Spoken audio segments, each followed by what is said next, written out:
Good afternoon, Toronto. The Koolbreeze is here at radioregent broadcast facilities.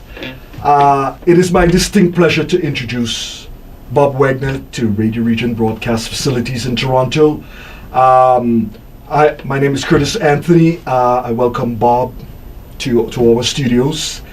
Today we're going to talk about the insights and the analysis of his music, and also explore the depths. The Koolbreeze is here to chronicle your vibe and magnify your brilliance. Bob, how are you? Oh, excellent. How are you? I'm fantastic, thank you. Thanks for having me. You're welcome. You know, a good buddy of mine, Stephen Greenaway, recommended, you got to get this dude on. I said, Stephen, not a problem, because I've seen Stephen perform at the Salty Dog. That's right. And they were just, we call it throwing it down on a Friday night. And Bob, tell me, we can talk about this, a bit of this new CD, Changing the Guard. Here it is.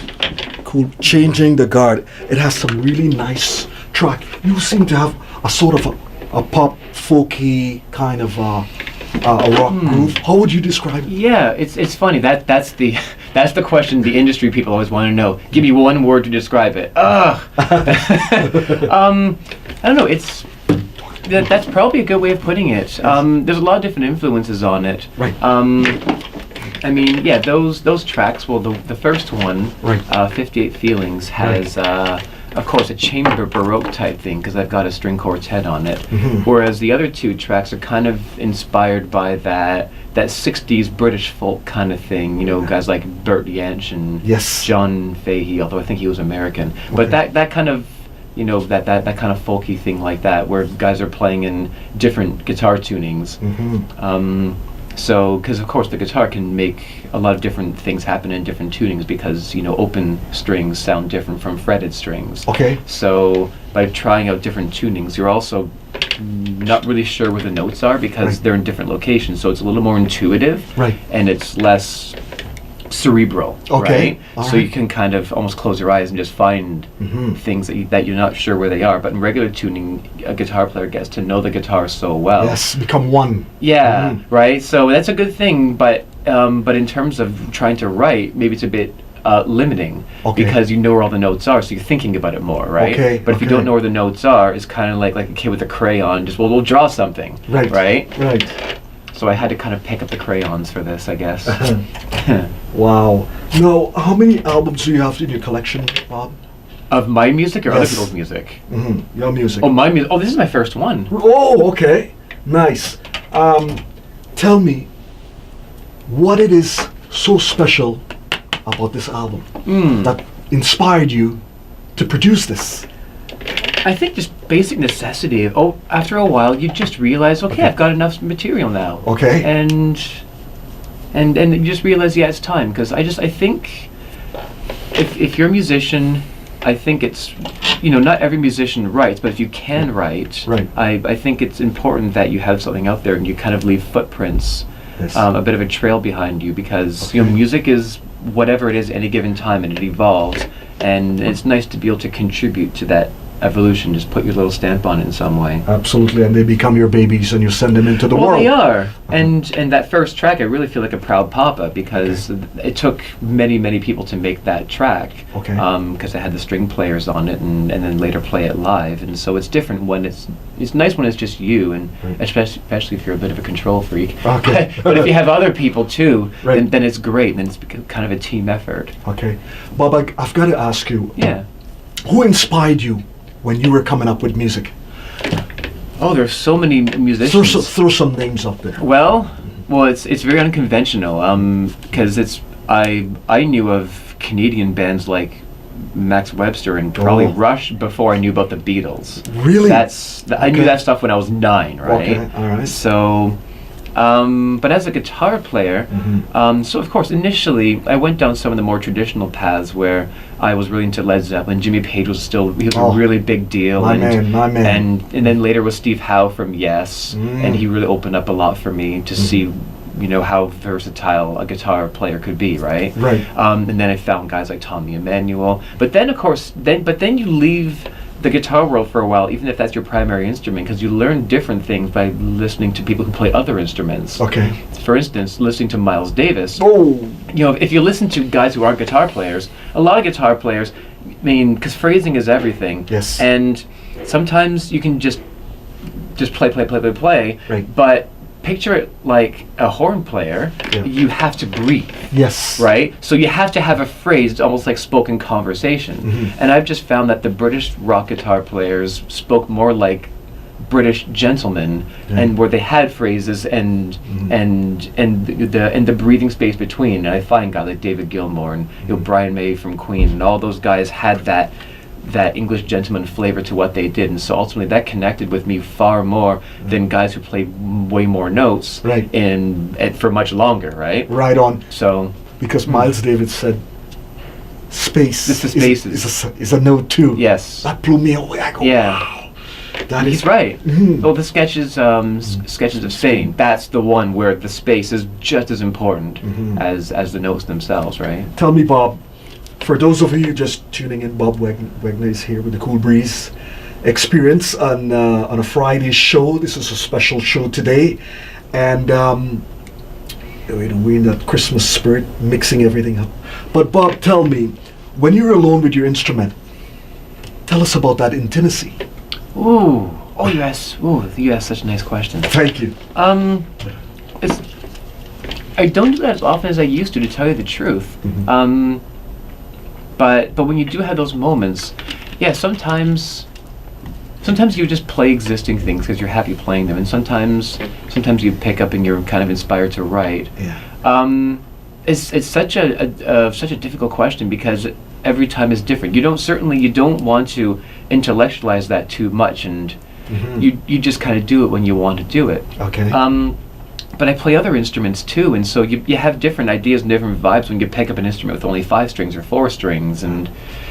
But I guess if you really think about it, yeah, my relationship with those instruments is, or at least the guitar, is longer than most relationships you have in your life. I've been playing since I was 12, playing music since I was 5. Right. So sometimes it's frustrating because you don't come up with something when you want to come up with something. Right. Sometimes it's nostalgic because you're playing something that's always made you happy, and it's a safe place you can go to if you've known music for 20 years or something. Right. And sometimes it's just an old friend, and it's not much more than that. Okay. Bob, tell me, when you're on stage performing, and the crowd gives you that energy, that electrical energy, and you give back. They do? Tell me, describe that feeling to the fans. Well, there's so many things that go through a musician's head when they're playing. Right. Not just the one I'm playing. How do I look? Am I having a good hair day? What if I break a string? There's so many things that go through there. But when all that's more peripheral, right? When that stuff's all gone and you really get inside a moment, I think I enjoy watching people react to music more than anything. Especially if you're playing, I was just playing Rush with Classic Albums Live, and I love watching people react to that music. Right. And especially a piece like The Spirit of Radio was so fun to watch that, and watch people love music, and you're kind of part of giving them that, right? Right. And so you're right, it's a very much a two-way communication. And yeah, you feel happy that you're giving people that experience, because at the end of the day, most people, when they go to see music, they go to see music, but a lot of people, they're doing it to escape something for a couple hours, and it's kind of your job to give them a little something, right? Okay, good. And so, but when it's music that I've written, I guess it's a different thing, because now there's no nostalgia thing, there's no deep past connections, it's something new. And I guess I think one of the things about doing instrumental music is that it lends itself to people see it in whatever shapes and sizes and colors, and they kind of make their own narratives to go along with it. Nice. And I think vocal music tends not to have much of that character to it, because not to say one's better than the other, but vocal music kind of tells a story. It's very clear what is being said. But of course, even then, vocal music can obviously be it can relate to your experience however it is, which is why a lot of great songwriters don't want to say what they're writing it about, because that little mystique perhaps is gone Right. when you say what the song's about, because then that can't, if I wrote a song about this, well then you can't make it about what you want it to be about. I'm telling you what it's about. Right. And I think there's just maybe one more layer that's not there when it's instrumental music, because then you can really have a blank canvas and paint Right. whatever you want to paint, Okay. right? And so I enjoy watching people paint those pictures, and then of course afterwards they'll tell me about what their brush strokes were. That's kind of nice. Right. Right. Now, where do you want to see yourself with music down the road? I think I don't focus so much on that, because if I'm focused on that, then I'm not in the now and appreciating what it is now. Right. So sure, I'm not Paul McCartney, Right. and I'm okay with that. Cool. So Nice. you know what I mean? Right. If I'm always thinking about what I want to do next, then you're missing something. Okay. Right? So but still, it's a good question in and of itself. I just thought I'd clarify that Good, I'm not good stuff. you know, I'm not always on Yes. that. Okay, what's next? What's next? What's next? Right? Mhm. Which is kind of a whole lot of people are a little cycle that most people are kind of caught up in one way or another, artists or not. All right. But that aside, you just want to be relevant to people. Right. I mean, of course, you want to make yourself happy with your music. Absolutely. But I think ultimately music is about connecting with people. Yes, you said it. And Key word. Yeah. Connection. And of course, people like artists that they like because there's some kind of kinship, or they can relate to what you're saying, and because music is a soundtrack of people's lives. Yeah, absolutely. Bob, tell us some of the places you played at that just left an amazing memory. Venues.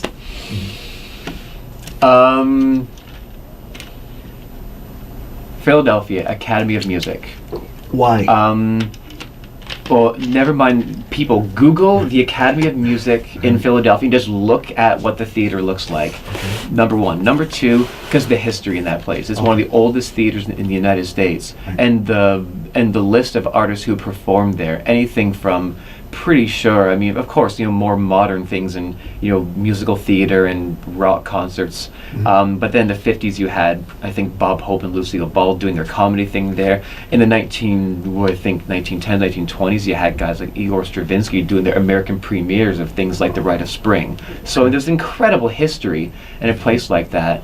And then I'm sitting there playing in a rock and roll musical thinking, ugh, Stravinsky, poor Stravinsky spitting in his grave. But I was still so happy to be there in that place where, because when you're in rooms like that, I always like to know who played in the room before I went there. Because then, they're common, because then you might be feeling the same thing they might have felt. Okay. In Mexico City, I played the Auditorio Nacional.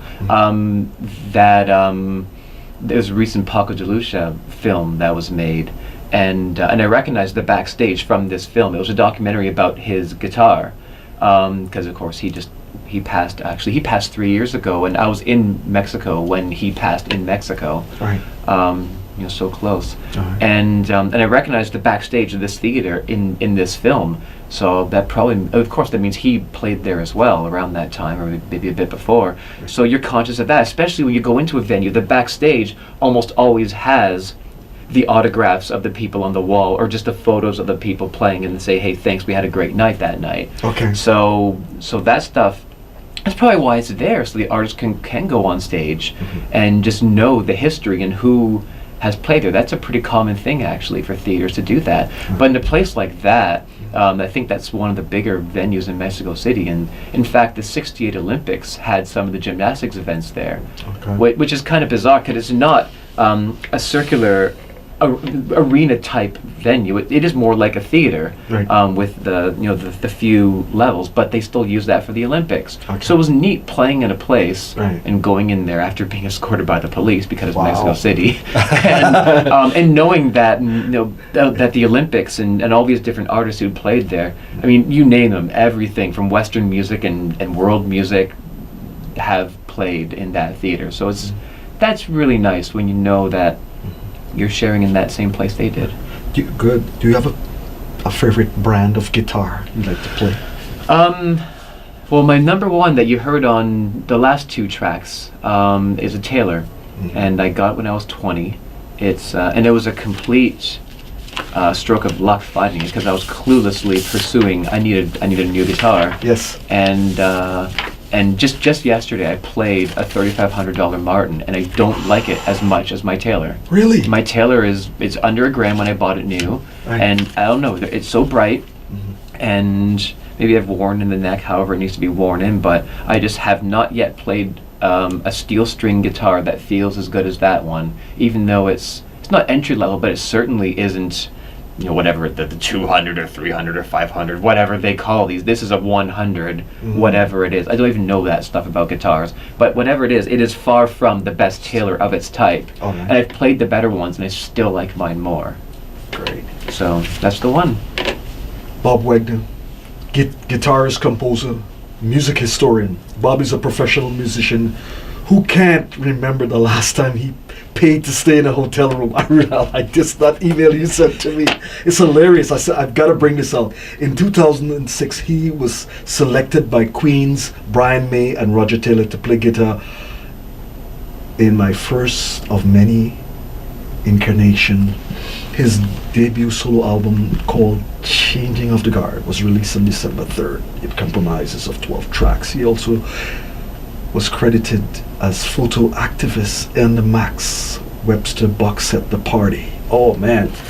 So you got your feet wet up there. I'm drowning, buddy. I'm drowning. Yes, it's been a varied year of doing a lot of different things. Right. Much of it for the first time. Okay. Wow.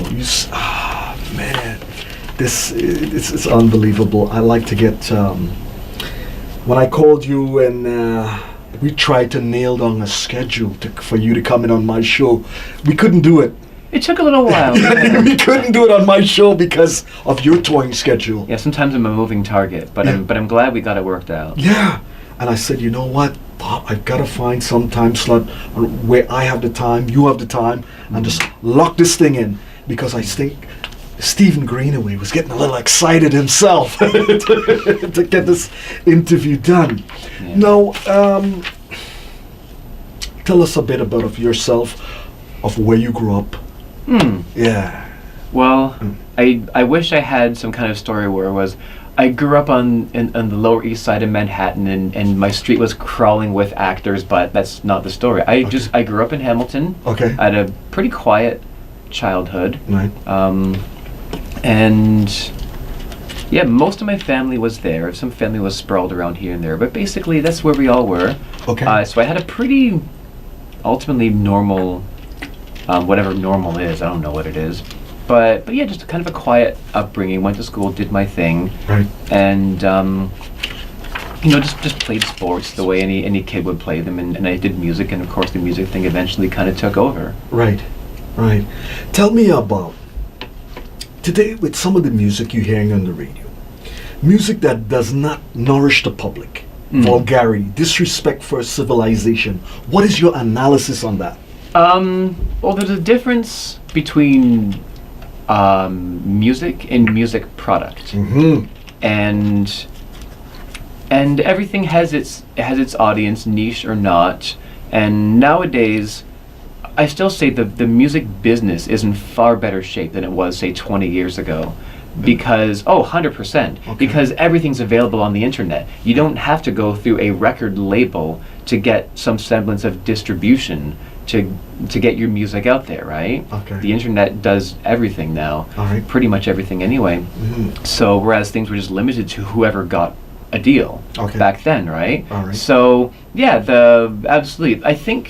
But I don't think a lot of people are looking for soul nourishing when it comes to music. People might look for that with TV and film, and they may not get that with music. For a lot of people, music is a thing just to kind of relax and maybe even turn the brain off and just dance and just have that as kind of more of a surface peripheral thing.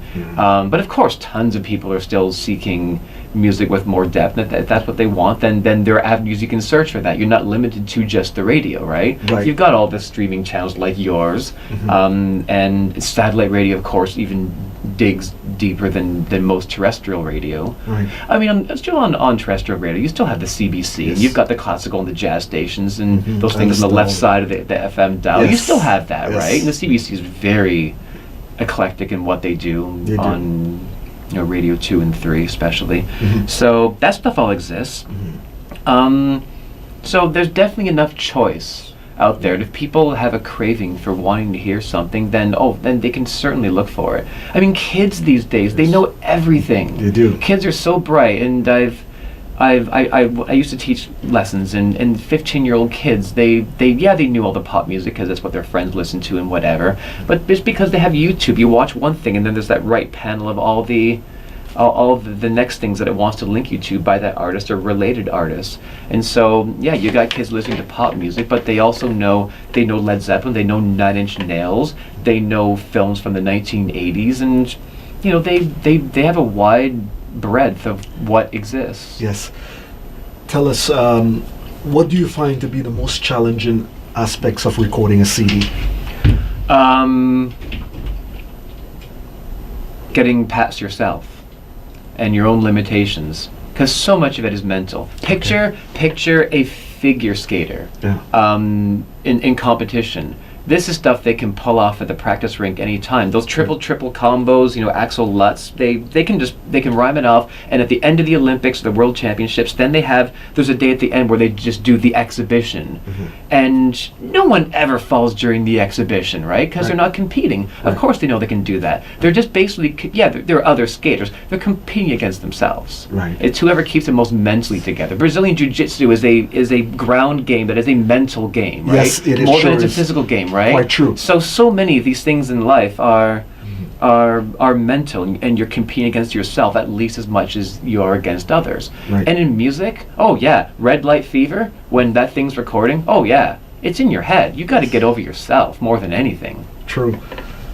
Bob, I understand you teach.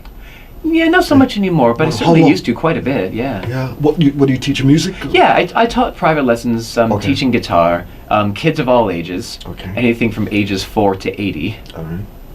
And met some really, really nice people on the way, and a couple of my students did pretty well for themselves, actually. Okay. One of them is certainly a much better musician than me now, which is always nice.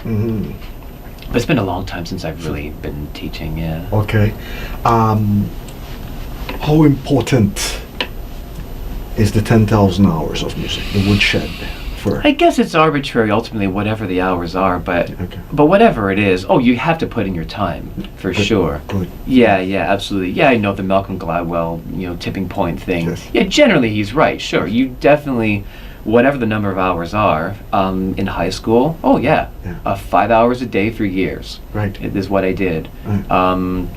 And still kept my marks pretty decent. I mean, if it wasn't for music courses, I would have averaged 60s in high school. Okay. But I still generally did okay, and I still graduated with honors somehow. And but back then, that's those years when you're really soaking in everything you can. Right. And you definitely have to put in your time. But that's when you're learning the instrument. Right. Now, when you're past that, I mean, you're still always learning, of course, but now you can functionally play an instrument, and then there's developing your business acumen and developing yourself as an artist. Okay. And that's been definitely a whole other 10,000 hours of observing people, even friends, and how they conduct their business and how they put on shows, learning from what people do. Learning from what other people do wrong, Right. and then adjusting it to yourself. And you're always watching, you're always learning, Okay. and taking your mental notepad with you. Good. Tell us, where can fans find you on social media? Social media. Well, my website's bobwegner.com. And .ca. Oh, I can't believe I screwed that up. bobwegner.ca, Wegner. I'm on Facebook, Bob Wegner Music. On Twitter, I am Wegner Bob. Even if I never tweet, I still have a bunch of followers, which is ridiculous. I don't know how. I should tweet now and again, shouldn't I? But yeah, so I'm there. Yeah. Plenty of places you can find me. In my music. I've just had this album out for about a month now. Okay, so wow, this is very, very interesting album. From the tracks I heard, we played 58 Feelings, Vagabond, and Looney Tune. That's right. Quite the. We'll bump up a couple of tracks before we conclude. The Air Candy Show comes in at 3:00, and Bob, is there anything else you'd like to plug into the fans before we? Yeah. Anything inspirational you'd like to throw at them? Ooh, putting me on the spot. Not really. I'm just happy if people just hear the album. Yes. And then just come out and see me play. No matter what I do, if I'm playing solo, I will always play a few of my own tracks. Okay. And yeah, that's just it. You just want people to hear it. Exactly. Where are you playing next? I've got a residency at a couple of places in Toronto. I play at the Beach House and I play at Say What. So, okay. Beach House is about Queen and Woodbine, and Right. Say What's front in church. Right. Nice. So yeah, I've got a couple of dates. They're always listed on my website what I'm doing. Okay. I've got one in Hamilton at the Pearl Company in February. Okay. So there will always be solo shows. I play in various bands. I play in a Queen tribute and a McCartney tribute and Yes. A Genesis one as well. So I'm always playing that music that I love. But it's a solo thing that I'm really pushing now, because playing music you didn't write is one thing, and I'm always happy to play that music that I grew up with and that I love. But Right. you definitely want to be all, hi, I'm an artist, which is kind of why the album is called what it's called. Right. The Changing of the Guard, because this is kind of what I'm focusing on now, is trying to be, I guess, a composer, Right. and see where this music can go. Maybe it will end up on TV or in films or something. Great. I'm certainly pursuing that. That would be nice to Nice get that touch. exposure. Yes, Yeah. for sure. Bob, what advice would you give a young musician coming on the music scene today? Buddy Rich had a great piece of advice. Mhm. Don't leave your wallet in the dressing room. Okay. To surround yourself with people who encourage you, Mhm. and to eliminate the presence of people wherever possible, of people who discourage you. And even then, people still mean well. But if you want to pursue your art, you have to pursue it. And those voices of discouragement are not going to help at all. So definitely surround yourself with people who love what you do and believe in you. Right. And that really goes a long way. And it certainly is quality over quantity. Yes. Even having just a few people Mhm. in the face of whatever it is that you're facing, that really goes a long way. Yes. So, because our species works best in groups. That's everything we've achieved. Yes. Has required more than one person. Even if one person invented something, it takes someone else to market it. Network. Or yeah, you know what I mean. Mhm. So that's my advice, I'd say. And if it's younger people, definitely soak in as much music as you can, of as many genres and nationalities as you can. If you're playing the guitar, yeah, listen to music from Morocco. Listen to Japanese koto music. Listen to Ravi Shankar. Don't just listen to guitar music. Broadening Right? back. Yeah, Versatility. yeah. That is quite an illuminating explanation. Bob, it's been a pleasure having you on my show. Well, thanks for having me. And we got to do this sometime again in the new year Yeah, I'd love to come back on the anytime. Koolbreeze Experience Show. I know we're cut for time. The show's starting at 3:00 with the A Candy. It's a pleasure, but hang on with us, and we're gonna bump a couple of tracks here from you, Bob.